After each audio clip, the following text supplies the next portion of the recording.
네, 늘 그렇듯 인사는 공손하게 송공손 배꼽 인사. 안녕하세요. 안녕하세요.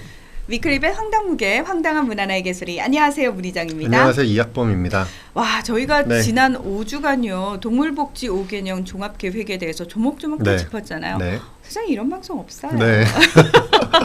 아, 왜냐하면 전체적으로 앞으로 우리나라가 동물과 관련해서 어떤 방향으로 정책이 나아갈 것인지를 기본적으로 좀 알아야지. 맞습니다. 거기다 무슨 요구도 하고 좀 감시도 하고 그럴 거 아닙니까? 그래서 대망의 마지막 시간이거든요. 맞습니다. 근데 지금 저희가 말씀드린 그 내용들을 쭉 이제 짚어보면서 아, 근데 좀 전문적으로 이런 부분을 제대로 좀 관리하고 좀 맡아서 해줄 기관도 좀 필요하지 않나라는 맞습니다. 생각도 들거든요. 네, 그래서 동물보호복지 5개년 종합계획의 마지막 6대 과제가 동물보호복지 거버넌스 확립인데요. 오늘 네. 그걸 좀 짚어드리도록 하겠습니다. 아유, 거버넌스 네. 예전에 대학원 다닐 때 하도 많이 들어가지고. 그 거버넌스입니다. 네. 우리 동물보호법에 의해서 농식품부에서 농식품부 산하의 동물복지위원회를 구성해서 운영하게 되어 있어요. 네. 지금도 운영 중인데 사실은 제가 봤을 땐 그다지 하는 일이 없거든요. 그래서 그 얘기 해도 돼. 그럼요. 네. 그래서 이 예. 위원회 기능을 강화하겠다는 내용이 담겼습니다. 그래서 아예 농식품부 차관을 공동위원장으로 임명을 하는 거예요. 오, 지금은 굉장히 격상시켰네요. 네, 지금 민간위원장만 있고 보통 수의대 교수님이 위원장 하시고 뭐 이러고 있는데 이거를 차관까지 같이 넣어가지고 좀 격상을 하고 위원 숫자도 현행 10명에서 30명 이내로 확대한 다음에 여러 가지 심의 기능들을 부여해서 동물복지위원회의 어떤 기능을 좀 높이겠다 이런 계획이 담겼습니다. 네, 그렇게 이제 중앙부처에 사실 네. 동물복지위원회가 딱 제 기능을 하고 있는 것도 중요하지만 저는 네. 지자체도 사실 연계가 돼야 되는 부분이거든요. 맞습니다. 지금 동물보호법에 의해서 중앙정부 농식품부의 동물복지위원회가 설립이 돼야 되는데 지자체는 뭐 그런 그 의무사항은 아니거든요. 네, 근데 맞아요. 이미 서울과 경기도 같은 동물보호복지 쪽으로 앞서가는 광역지자체는 동물복지위원회를 운영을 하고 있어요. 그래서 자체 조례 만들고 이러는데 이 도움을 받고 있거든요. 그래서 정부가 어떤 계획을 담았냐면 광역시도까지 동물복지위원회 설치를 의무화하는 방안을 2021년에 추진하겠다는 계획을 세웠습니다. 야, 이거는 진짜 뭐 내가 어느 지자체에 사는지에 따라서 복불복처럼 네. 있는 데도 있고 없는 데도 있는 그렇죠. 데가 아니라 광역 시 전체. 전체라면 뭐 이거는 좀 빨리 됐으면 좋겠다라는 네. 생각이 들고요. 그리고 또 한 부분이 네. 우리나라에 개고양이가 몇 마리가 있는지 아무도 정확히 알 수가 없잖아요. 그래서 네. 저희가 맨날 그 통계에 목말라 있고 정확한 수치에 목말라 있다라는 말씀 참 많이 드리는데 맞습니다. 그래서 지금은 다 설문조사를 통해서 추정만 할 수 있고요. 맞아요. 또 동물등록제가 제대로 정착이 안 됐기 때문에 알 수가 없는데 그래서 저희가 맨날 하는 얘기가 이 통계를 정확히 알려면 우리 인구주택 총조사할 때 인구 센서스 조사할 때 반려동물도 같이 조사를 해야 된다는 얘기 했는데 그거 정말 너무 좋은 아이디어 아니냐 맞습니다. 이러면서 그냥 문항 한두 개만 넣으면 되는데 라는 맞습니다. 얘기를 했거든요. 5년에 한 번씩 하는데 2020년 올해가 이거 인구주택 총조사 하는 날이에요. 하는 해예요.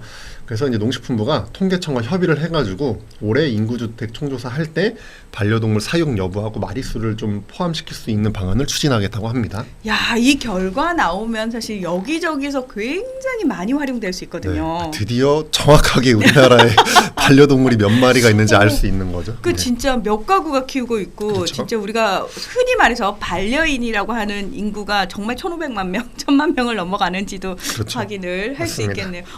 너무 기대되고 네. 궁금합니다. 네. 자, 그리고 네. 저희가 위클리벳을 하면서 사실 몇 년 전부터 이제 선진국의 사례를 들어서 이 얘기를 조금씩 했던 것 같아요. 맞아요. 네. 반려동물 보유세와 관련된 이야기. 맞습니다. 저희 위클리벳에서도 반려동물 세금에 대해서 한번 짚어드린 적이 있는데요. 네. 정부 계획이 이게 담긴 건 이번이 처음이에요. 그래서 어떻게 정확히 워딩이 담겼냐면 반려동물 보유세 또는 부담금, 동물복지 기금 도입 등을 검토하여 지자체 동물보호센터 전문기관 등의 설치 운영비로 활용하는 방안을 2022년에 검토하겠다 이런 계획이 담겼습니다. 네. 검토입니다. 네. 그러니까 바로 도입하겠다가 아니고. 맞습니다. 근데 이제 이 계획이 이렇게 딱 두 줄만 나가니까 사람들이 난리가 나가지고 이제 개 키우는데 도와준 것도 없는데 세금을 물리냐부터 해가지고 막 난리가 났어요. 네. 근데 정확히 말씀드리면 이게 이제 검토하겠다는 거고 왜 그런 논란이 났는지 제가 좀 따져보니까 일단 배경 설명이 너무 없었고요. 그리고 이게 보유세라는 말을 쓰다 보니까 개를 보유하고 있는 게 무슨 잘못인 것처럼 그리고 세자가 들어가니까 또 무슨 세금을 붙이냐 이런 느낌이 들어서 사람들이 많이 반발을 하신 것 같거든요. 네. 그러니까 요 용어도 뭐 반려동물 케어비 또는 뭐 반려동물 돌봄비 이런 식으로 바꾸자라는 이미 얘기도 나왔고요. 정부에서도 논란이 되니까 이틀 만에 설명 자료를 발표를 했습니다. 정부가 이렇게 계획을 담은 이유가 있긴 있어요. 배경이 있는데요.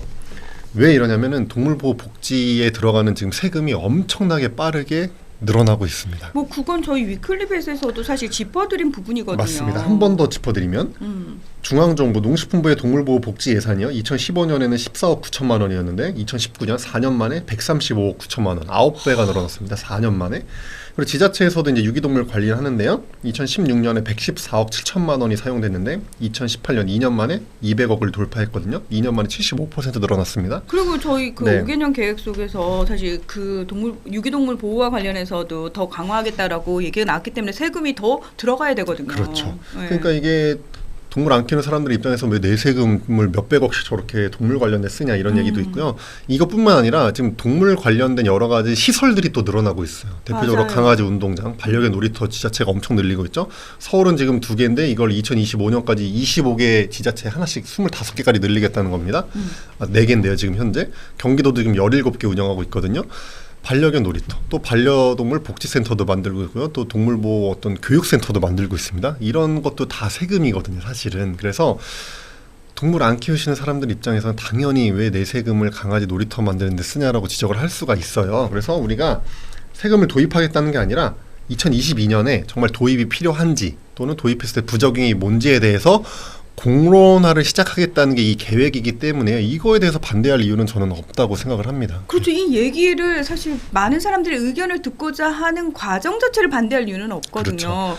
그리고 또 하나가 뭐냐면은 자꾸 그 비반려인들이 왜 내 세금 거기다 네. 써 이러면은 반려인들 입장에서는 아니 뭐 제가 만들어 달라고 한 네. 것도 아니고 이러면서 계속 위축되거든요. 그렇죠. 근데 우리가 뭐 금액이 얼마가 되는지 아직 모르잖아요. 뭐 그건 우리가 뭐 얘기를 해서 정할 텐데 얼마가 됐든 간에 조금 세금도 내고 아 나는 정정당당하게 키우는데 그렇죠. 왜? 이렇게 된다라는 거죠. 그래서 좀 더 당당하게 반려동물 보호자분들이 관련 정책이나 시설 이런 서비스를 요구할 수 있게 될 수 있죠. 네. 그리고 무엇보다 저희가 왜 그런 뭐 세상에 이런 일이라든지 네. 좀 독특한 상황들 속에서 들깨가 돼버린 동물 이야기, 유기동물 문제들 굉장히 심각한데 왜 이거 정부가 지자체가 빨리 처리 안 하느냐. 비반려인들 입장에서도 삶에 굉장히 불편을 네. 느끼거든요. 사실 그런데도 세금이 들어가는데 많은 분들이 사실 너무 반려동물과 관련된 세금 하니까 조금 네. 부정적인 생각을 맞아요. 많이 가지시는데 저희 반려인, 비반려인이 정말 똘똘 뭉쳐가지고 이 부분과 관련해서 우리가 정확하게 좀 고민을 해볼 필요가 있지 네. 않나. 2022년에 공론화를 하고 해서 만약에 부작용이 크다고 생각하면 이거는 도입을 안 하는 거거든요. 그러니까 무조건 도입하겠다는 게 아니라는 점 다시 한번 말씀드립니다. 그러니까 반대하시는 분들은 네. 왜 반대하는지를 말씀을 하시면 될 것 맞습니다. 같아요. 네. 네. 그리고 이런 논의는 저는 많이 되는 사회가 좋은 사회 네. 아닌가요? 맞습니다. 네. 네, 올 한 해도 동물과 관련된 많은 이야기들이 나오는 그런 한 해가 됐으면 좋겠습니다. 자, 이로써 와 대단원의 네. 막을 네. 내리네요. 네. 동물복지 5개년 종합계획 앞으로 5년 동안 저희가 잘 지켜보도록 하겠습니다. 이클리벳 오늘은 여기서 마무리하겠습니다. 함께해 주셔서 고맙습니다. 감사합니다.